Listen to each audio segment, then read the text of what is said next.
Hi everybody, welcome to Arma Reforger. Now this video is going to be a little bit dark, but I wanted to do a really quick one just to showcase and prove the fact that you can join heavily modded servers like the WCS servers, the likes that Jack Frags played on the Xbox Series S. And I'm sure you're aware of it already, but Xbox Reforger has been kicking off in 2025.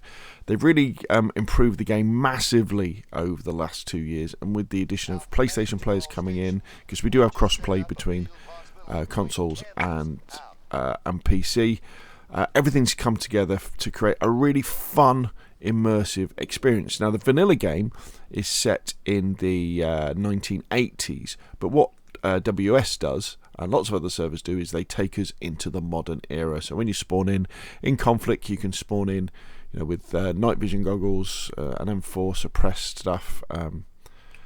There's night vision. How cool is that? And it all is very, very cool indeed.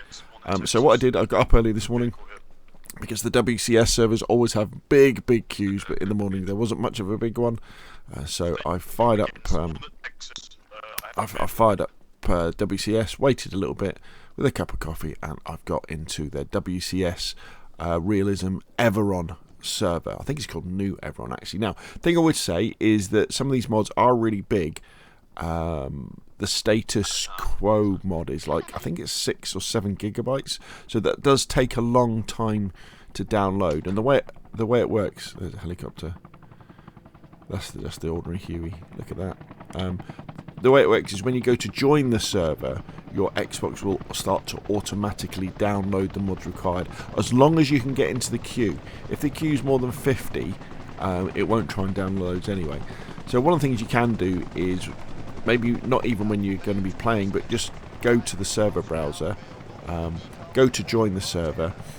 It will put you in the queue. It will start downloading the mods, and if you're on a slow internet connection like I am here, you know, it can take quite a long time to download them. But once they've downloaded, it will then let you into the server, and you can have this amazing experience on a device that costs 250 quid in the UK for the 512. I think it's 300 quid if you want the gigabyte version. That's probably the one I would say.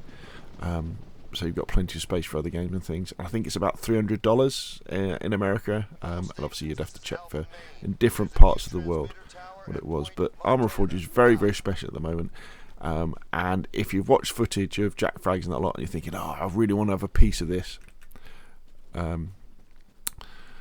I don't want to spend £1,000 on a PC, or you know, I don't want to spend like £500 or $500 on a expensive console, then maybe consider the Xbox Series S. Anyway, that's enough from me. It's running fairly nicely, probably about 30 frames a second, I would imagine. In fact, I think that's what it says up on the right side. It's got a dip where we're in heavy areas and heavy gunfights with lots of smoke and stuff like that, but hey, it looks amazing. Anyway, that's enough from me. Hope you find it useful. If you have, hit like, comment, see more, subscribe, and I'll see you again soon.